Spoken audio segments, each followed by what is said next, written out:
Assalamualaikum warahmatullahi wabarakatuh. Alhamdulillahirabbil alamin wa bihi nasta'inu ala umuri dunya waddin wa ala alihi wa sahbihi ajmain. Rabbi shrah li sadri wa yassir li amri wahlul 'uqdatam min lisani yafqahu qawli. Raditu billahi rabbah wa bil islami dinan wa bi Muhammadin nabiyya wa rasulah. Rabbi zidna ilma warzuqna fahman. Amin amin ya mujibas sa'ilin. Anak-anakku kelas 6 yang senantiasa Bapak sayangi dan Bapak banggakan, hari ini alhamdulillahirabbil alamin, puji syukur kita haturkan kepada Allah karena kita masih diberikan kesehatan dan kekuatan untuk berjumpa kembali bertatap muka dalam sarana online dalam pendidikan agama Islam atau PAI kelas 6 pelajaran keempat tengah semester pertama. Ya, pelajaran keempat yang kita bahas adalah yang berjudul Ayo Membayar Zakat. Nah, dalam kesempatan ini apa saja yang kita bahas? Yang pertama adalah memahami arti zakat, ya. Yang kedua, macam-macam zakat, dan yang terakhir orang-orang yang berhak menerima zakat. Jadi, tolong diperhatikan, tolong dengarkan dengan baik agar apa yang Pak Guru sampaikan bisa dipahami dengan baik. Nah, yang pertama adalah memahami arti zakat. Tentunya kita tahu bahwasanya kita semua setiap bulan suci Ramadan sering kita memberikan zakat berupa beras sebanyak 2,5 kg atau uang dengan harga beras 2,5 kg. Nah, kalau ditanya apa itu yang dibayarkan, pasti kita akan menjawab zakat fitrah. Nah, tapi kalau ditanya apa sih zakat fitrah, pasti kita hanya yang membayar beras saja, gitu kan kita jawabannya. Nah, maka dari itu dalam kesempatan ini kita bahas secara mendalam apa sih yang dimaksud dengan zakat, ya. Nah, kalau di buku yang dimaksud zakat adalah, ya, bermakna membersihkan. Nah, dalam pengertian bahasa, zakat itu artinya membersihkan. Sedangkan dalam pengertian agama, zakat berarti mengeluarkan sebagian dari harta tertentu yang telah mencapai nisab. Nah, kalau dari segi bahasa, zakat itu berarti membersihkan, sedangkan dalam segi agama, zakat itu berarti memberikan sebagian harta kepada yang berhak menerima apabila harta itu sudah mencapai nisab atau hitungan, ya. Aku ulangi, secara bahasa zakat berarti membersihkan, secara agama zakat berarti memberikan sebagian harta kepada yang berhak menerimanya apabila harta itu telah mencapai nisab. Paham anak-anak? Oke. Baiklah, itu pengertian atau arti daripada zakat. Kemudian kita lanjutkan di bagian kedua, yaitu macam-macam zakat. Nah, kalau kita belajar dari buku agama ini, zakat yang pertama disebut zakat fitrah, ya. Nah, yang pertama zakat fitrah. Nah, ini zakat yang pertama disebut zakat fitrah, ya. Apa sih zakat fitrah? Zakat fitrah adalah mengeluarkan beras atau bahan makanan pokok lainnya sebesar 2,5 kg atau 3,5 liter tiap orang. Nah, ya. Jadi zakat fitrah itu memberikan bahan pokok, ya. Kalau di Jawa bahan pokoknya beras dan jagung, ya beras dan jagung yang dikeluarkan. Kalau di Kalimantan misalkan bahan pokoknya itu beras dan beras sama ya, beras atau jagung ya beras. Tapi kalau di Sulawesi atau di Irian Jaya bahan pokok makanannya itu ada sagu, ada beras, ada jagung, ada singkong, yaitu yang dikeluarkan. Jadi zakat fitrah itu yang dikeluarkan itu bahan pokok makanan setiap daerah. Tidak sama. Kalau di Jawa beras, belum berarti di Sulawesi itu juga beras. Apa yang dimakan setiap hari oleh penduduk itu, yaitu yang dikeluarkan sebagai zakat fitrah seberat 2,5 kg atau 3,5 liter. Kalau tidak punya bahan itu, maka boleh dipuskan ke dalam uang atau rupiah. Nah, yang wajib mengeluarkan zakat ini adalah setiap orang, bahkan jika orang itu masih dalam kandungan. Misalkan nih, di keluarganya si A ada 5 orang, ya kan? 5 orang. Nah, yang dikeluarkan semuanya 5 orang, bapak, ibu, kakak, adik dan adik, ya kan? 3 anaknya. Nah, semuanya, dan yang kelima itu misalkan masih dalam kandungan berusia 8 bulan atau 7 bulan, maka yang dikeluarkan ini ya 5-5-nya. 2,5 kg beras dikali 5. Boleh dibayar di awal bulan Ramadan atau boleh juga di akhir bulan Ramadan. Di awal boleh, di akhir boleh. Tetapi ada suatu riwayat yang menyatakan bahwa zakat fitrah itu yang utama itu diberikan sambil pergi sholat id, langsung diberikan kepada si fakir miskin. Itu yang lebih utama. Jadi sambil menenteng beras, kita cari sambil berangkat ke masjid untuk sholat id, kita cari fakir miskin atau siapa yang berat, nanti diberikan secara langsung. Ini zakat saya beserta keluarga saya ada 5 orang, tolong diterima. Nah, itu lebih utama, ya. Kalau tidak mau repot, ya bisa mendatangi masjid atau amil zakat fitrah tadi, boleh, ya. Yang penting yang diberikan itu adalah bahan pokok yang biasa dimakan penduduk tersebut. Kalau misalkan di Sulawesi biasanya makan sagu, kok dikasih beras, apa sah? Ya tidak, ya kan? Di Sulawesi biasanya makan singkong, setiap hari penduduknya makan singkong, makanan pokoknya adalah singkong, dikasih jagung, sah apa tidak? Tidak. Pak, tapi kita tidak punya sagu, tidak punya singkong misalkan, ya diganti dengan uang seharga singkong 2,5 kg atau 3,5 liter. Boleh seperti itu. Ya anak, paham? Zakat fitrah.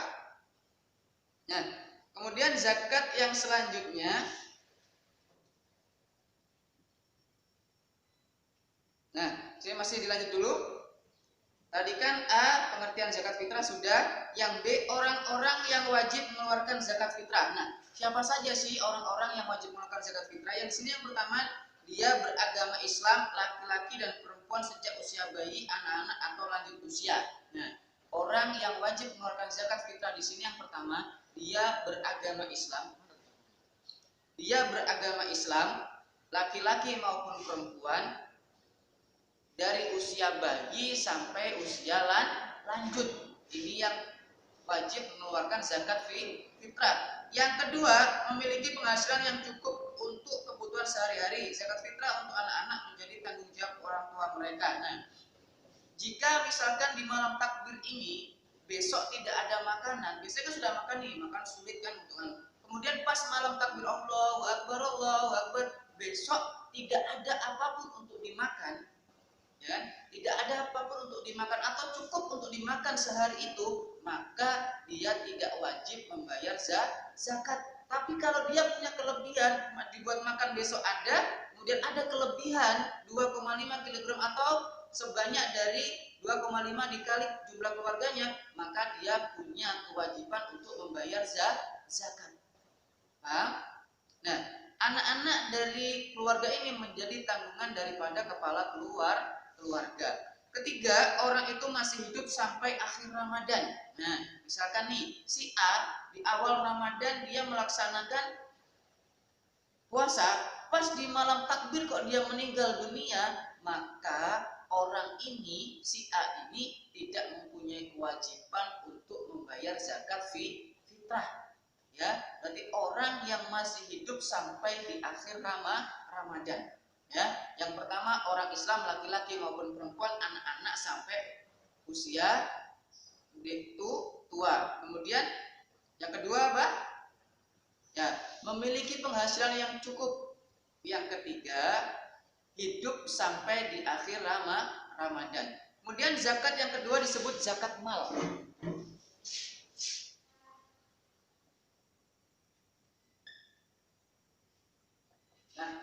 Zakat mal. Zakat tadi berarti membersihkan, mal berarti harta, ya. Zakat berarti membersihkan, mal berarti harta. Kalau yang atas tadi zakat berarti membersihkan, fitrah berarti kembali atau jiwa, membersihkan jiwa. Nah, kemudian apa pengertian zakat mal? Di sini disebutkan zakat mal disebut juga zakat harta, ya, yaitu mengeluarkan sebagian harta kekayaan yang dimilikinya apabila telah mencapai nisab, ya. Jadi zakat mal adalah zakat yang dikeluarkan dari sebagian harta yang kita miliki apabila harta itu telah mencapai nisab. Pengertian nisab adalah, apa yang dimaksud nisab? Nisab di sini adalah lama waktu suatu harta menjadi milik seorang dalam jumlah tertentu. Misalnya, jika seorang muslim memiliki 85 gram emas selama 1 tahun, zakat harus dikeluarkan 2,5. Nah, nisabnya, yang dimaksud nisab itu kan jangka waktu dia telah dimiliki oleh seorang. Misalkan nih, Pak Bikip beli emas seberat 1 kilogram, ya kan? 1 kilogram ini belum boleh dizakati kalau sebelum emas ini menjadi milik Pak Biki selama 1 tahun.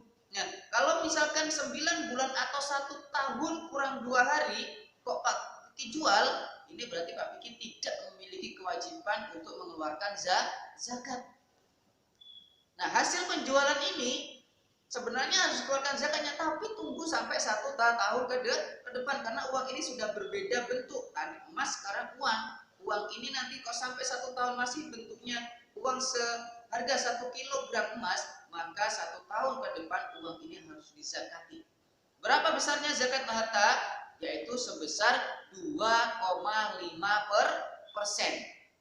2,5%, ya. Itu namanya zakat mal. Nah, zakat mal ini tidak hanya berupa emas, ya kan? Tidak hanya berupa emas, perak juga harus zakati. Nah, kemudian B, syarat wajib zakat mal. Kalau tadi yang A pengertian zakat mal, nah yang B syarat wajib, berarti sesuatu yang harus dipenuhi oleh seorang yang mau mengeluarkan zakat. Apa yang pertama? Pemilik harta adalah orang Islam. Nah, orang itu harus beragama Islam. Yang pertama, orang yang wajib mengeluarkan zakat mal adalah orang itu harus beragama Islam. Jika dia tidak beragama Islam, maka dia tidak memiliki kewajiban untuk mengeluarkan zakat. Yang kedua, pemilik harta telah balik dan berakal. Nah, orang yang memiliki harta ini dia harus balik. Balik itu apa? Sudah dewasa dan berakal sehat. Kalau perempuan paling tidak harus berusia 9 tahun atau sudah pernah menstruasi. Kalau laki-laki berusia 15 tahun atau sudah pernah mimpi basah, itu berarti balik dewasa. Tapi dia harus berakal. Dia sudah berusia 26 tahun tapi dia gila, maka dia tidak wajib mengeluarkan zakat fitrah. Nah, kemudian yang nomor 3, harta tersebut termasuk dari jenis-jenis harta yang diwajib zakati. Nah, harta itu adalah salah satu jenis daripada harta yang wajib dizakati seperti emas, perak, sapi, kambing, onta, dan hasil pertanian, ya, buah-buahan dan lain sebagainya. Kalau kalian punya harta berupa buku catatan, ya kan? Berupa buku buku di perpustakaan nilainya 1 miliar, itu tidak wajib dizakati. Punya mainan, numpuk mainan misalkan, jika mainan ini dikurskan ke dalam rupiah, harganya sampai jutaan rupiah atau miliar rupiah, ini tidak wajib untuk dikeluarkan zakatnya. Yang wajib dikeluarkan zakatnya itu misal seperti emas, perak, lembu, sapi, onta, kambing, hasil pertanian, dan juga buah-buahan. Itu yang wajib dizakati.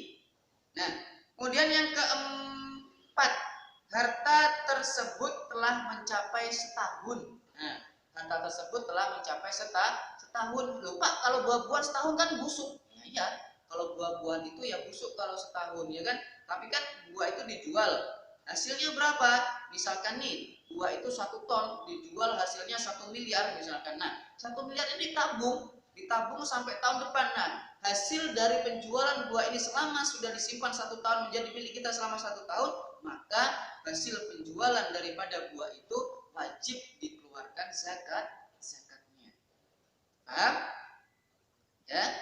Kemudian yang terakhir, harta tersebut milik sendiri. Nah, harta itu milik kita sendiri, bukan pinjaman, bukan sewaan, bukan titipan. Kalau harta itu sewaan, titipan, atau pinjaman, maka itu kita tidak berhak untuk mengeluarkan zakatnya. Nah, tadi syarat wajib zakat mal. Yang C, jenis harta yang dizakati. Nah, ini jenis-jenis harta yang dizakati, yang masuk kategori zakat mal. Yang pertama, perhiasan emas dan perak yang disimpan. Nah, perhiasan emas atau perak yang disimpan, bukan yang dipakai, ya. Misalkan si Nyonya B memakai emas, gelang emas sampai segini panjangnya, banyak segini, kanan juga anting sampai banyak, ya kan, kalung sampai grembel. Kalau dihitung beratnya yang dipakai itu sekitar 1 ton misalkan, ya kan? Tapi itu dipakai, maka itu tidak wajib untuk dikeluarkan zakatnya. Tetapi kalau emas atau perak itu seberat 1 kilo misalkan, hanya disimpan, tidak dipakai, disimpan selama 1 tahun, maka emas atau perak itu wajib dikeluarkan zakatnya. Paham? Nah, lanjut. Uang simpanan yang telah mencapai setahun. Nah, uang yang disimpan di bank selama setahun, ya kan? Selama nisab setahun itu, maka uang tersebut wajib dizakati karena itu termasuk harta milik kita. Disimpan di bank 1 miliar, setiap 1 tahun dari 2,5% dari 1 miliar itu dikeluarkan untuk dizakati. Paham anak? Hanya 2,5% saja. Ya, kita nabung di bank, uang kita di bank sebanyak 1 miliar selama 1 tahun, maka setiap akhir tahun kita ambil 2,5% dari tabungan kita untuk diberikan zakatnya. Kemudian yang ketiga, harta atau uang yang diperoleh dari usaha berdagang atau bekerja. Nah, ini namanya zakat penghasilan, ya kan? Zakat mal, sub zakatnya namanya zakat penghasilan. Hasil kerja kita, hasil dagang kita, nah, dijumlahkan sesudah ada takarannya, kalau sudah sesuai takaran atau nisabnya, maka itu wajib dikeluarkan zakatnya, sama besarnya, yaitu 2,5 kilo 2,5%. Nah, kemudian apa lagi? Hasil pertanian, misalkan padi dan palawija, hasil pertanian. Kalau palawija enggak sih sebenarnya, ya. Hasil pertanian itu seperti padi dan jagung. Itu yang wajib dikeluarkan zakatnya. Padi dan jagung. Itu, Bang. Padi, jagung, kemudian apa lagi ya? Ya mungkin kalau kan seperti yang dimakan sehari-hari, seperti yang lainnya, itu boleh dizakati, ya. Kemudian binatang ternak, misalnya kambing, sapi, kerbau, unta dan lain sebagainya. Ya, kalau binatang ternak itu yang wajib dizakati itu unta, sapi, kerbau, dan kambing. Ayam, bebek, entok nggak usah, ya. Yang keenam, barang temuan, misalnya perhiasan, uang logam yang terbuat dari emas atau kunci yang tinggi nilainya. Nah, barang temuan, tetapi barang itu berharga. Kalian misalkan nemu emas, ya kan, seberat 1 kilogram atau 1 ton, maka 2,5 kilogram itu harus dikeluarkan zakatnya. Tidak harus nunggu setahun, karena itu bukan milik kita, barang temuan statusnya. Maka 2,5 barang temuan dan tidak ada yang memiliki. Sudah diumumkan, saya menemukan emas, apa yang disebutkan sekian emas, ya kan? Beratnya tidak saya sebutkan. Tidak ada yang mengaku dan itu sudah menjadi hak milik kita, maka itu dikeluarkan zakatnya sebesar 2,5%. Paham anak? Tadi, ya. Zakat mal, pengertian zakat mal, syarat wajib zakat mal, harta-harta yang dizakati, sudah Pak Guru jelaskan. Kita masuk ke bagian yang selanjutnya. Yang ketiga, orang-orang yang berhak menerima zakat. Nah, siapa saja sih sebenarnya orang-orang yang berhak menerima zakat ini? Ya, dalam Al-Quran sudah diatur, ya, diatur siapa saja yang berhak menerima zakat dalam surat apa ini? Ya, dalam surat Al-Quran disebutkan, A'udzubillahi minasyaitonirrajim, Bismillahirrahmanirrahim. Innama shadaqatu lil fuqara'i wal masakin wal 'amilin 'alaiha wal mu'allafati qulubuhum wa fir riqabi wal gharimin wa bis sabilillahi wa ibnis sabil fariidatan minallah wallahu alimun hakim. Ya, ini orang-orang yang berhak menerima zakat. Artinya sesungguhnya zakat itu hanyalah untuk orang-orang fakir, orang-orang miskin. Ambil zakat yang dilunakkan hatinya atau mu'alaf untuk memerdekakan hamba sahaya, untuk membebaskan orang yang berhutang, untuk jalan Allah Subhanahu wa taala, dan untuk orang yang sedang dalam perjalanan sebagai kewajiban dari Allah Subhanahu wa taala. Allah Subhanahu wa taala Maha mengetahui, Maha bijaksana. Nah, siapa saja orang-orang yang berhak menerima zakat? Di sini yang pertama adalah orang fakir. Orang fakir aja, fakir, bukan fakir miskin. Orang yang pertama satu, fakir. Siapa fakir itu? Fakir yaitu orang yang amat sengsara hidupnya, tidak mempunyai tenaga dan harta untuk memenuhi kebutuhan hidupnya. Nah, yang dimaksud orang fakir itu adalah orang yang tidak sanggup untuk memenuhi kebutuhan sehari-hari. Dia makan, minum, itu meminta belas kasih orang lain. Kerja tidak bisa, menghasilkan apapun tidak sanggup, maka dia disebut fakir, ya kan? Kemudian yang kedua yang berhak menerima zakat adalah orang miskin. Siapa orang miskin? Orang miskin yaitu orang yang tidak cukup penghasilannya untuk memenuhi kebutuhan sehari-hari. Nah, yang dimaksud orang miskin itu orang yang bisa bekerja, ya kan? Bisa bekerja, tetapi hasil dari pekerjaannya ini hanya pas-pasan atau bahkan kurang untuk memenuhi kebutuhan sehari-hari. Beda kan? Kalau fakir tadi tidak bisa menghasilkan apapun. Sedangkan orang miskin, yang disebut miskin itu orang yang masih bisa bekerja, tetapi hasil dari kerjaannya tidak dapat digunakan untuk memenuhi kebutuhan sehari-hari. Satu, fakir. Dua, miskin. Yang ketiga, pengurus zakat atau amil. Nah, yang ketiga berarti amil. Amil itu siapa? Orang yang mengurusi atau mengumpulkan dan juga membagikan zakat fitrah. Nah, kalau nanti biasanya 3 hari sebelum lebaran ada panitia amil zakat fitrah, maka orang-orang yang masuk ke amil itu adalah salah satu orang yang berhak menerima zakat fitrah sebagai kompensasi daripada tugasnya dalam mengumpulkan dan menyalurkan zakat fitrah. Kemudian yang keempat, mu'alaf. Siapa sih mu'alaf? Mu'alaf itu adalah orang-orang yang baru pertama masuk Islam. Jadi dari non-muslim masuk ke Islam. Nah, itu disebut mu'alaf. Imannya atau ketawaannya masih lemah. Kemudian yang kelima, yaitu orang yang berhutang. Pak, saya punya hutang di tempat bule 5.000, berarti saya berhak menerima zakat? Tidak. Ya, nah di sini yang dimaksud gharim itu apa? Atau orang yang berhutang, yaitu orang yang berhutang karena untuk kepentingan yang bukan maksiat dan ia tidak sanggup membayarnya. Orang yang berhutang untuk memelihara persatuan umat Islam. Nah, misalkan nih, ya kan? Hutangnya itu untuk apa ya?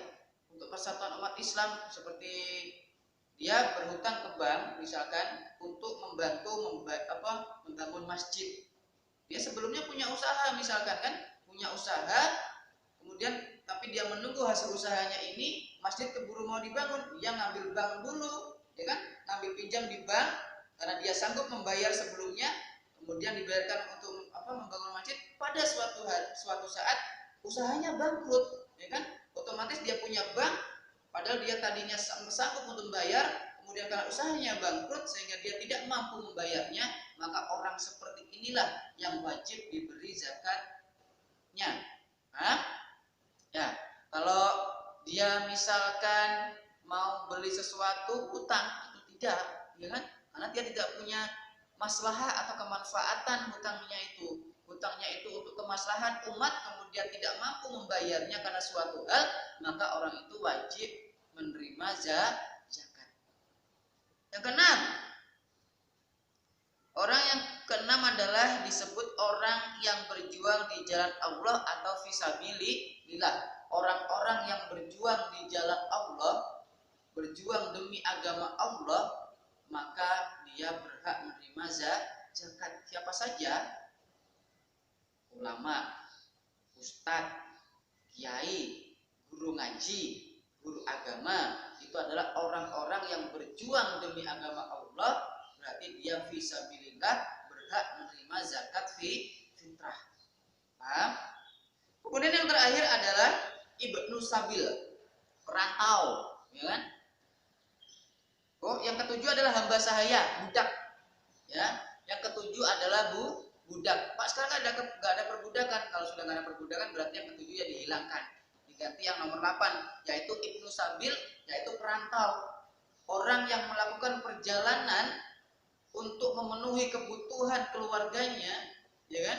Atau untuk beribadah kepada Allah, di tengah perjalanan dia kehabisan harta, kehabisan uang, maka dia berhak menerima zakat fitrah. Misalkan nih, Vicky dari Jawa ke Kalimantan, ya kan? Tujuannya untuk mencari nafkah, mencari kerja untuk keluarganya, tetapi di sini ternyata tidak dapat kerja, bahkan untuk pulang untuk makan kekurangan, maka orang yang seperti itu berhak menerima zakat.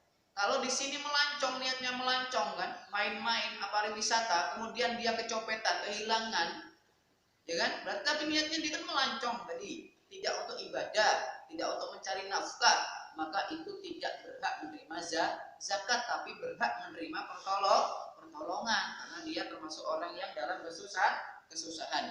Paham anak-anak? Nah, jadi siapa saja orang yang berhak menerima zakat? Yang pertama adalah orang fakir, yang kedua orang miskin, yang ketiga amil atau orang yang mengumpulkan dan membagikan zakat. Yang keempat siapa? Gorim, orang yang memiliki hutang untuk kepentingan agama. Yang keenam siapa? Mu'alaf, yaitu orang yang sedang baru pertama belajar agama Islam atau baru pertama masuk Islam, ya. Yang keenam fisabilillah atau orang yang berjuang di jalan Allah. Yang ketujuh budak. Yang kedelapan adalah ibnu sabil, ya, ibnu sabil. Boleh dicatat nanti di buku biar tidak lupa. Kalau tidak mau dicatat juga di setel ulang aja videonya, ya. Nah, yang hikmah berzakat. Nah, balik ulang ya. Di sini hikmah berzakat. Nah, apa sih pelajaran atau hikmah yang dapat kita ambil dalam zakat ini? Di sini tuliskan, yang pertama, membersihkan harta dan jiwa pembayar zakat dari sifat pikir, tamak atau rakus. Nah, yang pertama yang kita ambil adalah membersihkan harta yang kita miliki dan juga jiwa dari sifat kikir, pelit, ya kan? Tamak, mau merebut harta orang lain, itu namanya tamak. Rakus, mau makan semuanya, ya kan? Itu dengan membayar zakat kita insya Allah terhindar dari hal-hal atau watak atau perilaku atau sifat tersebut. Yang kedua, membantu orang yang kesusahan atau kesulitan dari segi ekonomi. Nah, membantu orang-orang yang lebih susah dari kita dalam hal segi ekonomi. Yang ketiga, mendorong manusia untuk berjiwa sosial dan peduli kepada sesama, ya kan? Memberi dorongan kepada semua umat manusia agar lebih peduli kepada sesamanya, karena setiap manusia itu memiliki nasib yang tidak sama, ada yang kaya, ada yang miskin. Maka oleh karena itu yang kaya ini harus memiliki sikap peduli kepada yang lebih tidak beruntung. Yang keempat, mendorong manusia untuk bersikap jujur dan bertanggung jawab atas harta yang dimilikinya. Nah, kenapa harus jujur? Karena setiap yang kita miliki, ya kan, bahkan anak dan istri kita itu adalah titipan dari Allah Subhanahu wa taala, yang mana nanti di akhirat ya, di akhirat dimintai jawaban, ya kan? Kemudian 5, mengingatkan manusia bahwa harta dan kekayaan hanya titipan dari Allah Subhanahu wa taala. Nah, mengingatkan bahwa yang kita miliki ini, baik itu mobil lah, tanah lah, rumah lah, emas lah, perak lah, sawah lah, dan lain sebagainya, semua itu adalah milik Allah dan hanya sebagai titipan kepada kita untuk dijalankan, untuk dimanfaatkan kepada sesamanya. Paham anak-anak? Nah, demikian yang sudah Pak Guru sampaikan. Pelajaran keempat, ayo membayar zakat. Semoga apa yang Pak Guru sampaikan dapat kita pahami bersama-sama, sehingga dapat menambah khazanah keilmuan kita, memperbaiki akhlak dan perbuatan kita. Amin amin ya robbal alamin. Akhirul kalam, ihdinas siratal mustaqim. Assalamualaikum warahmatullahi wabarakatuh.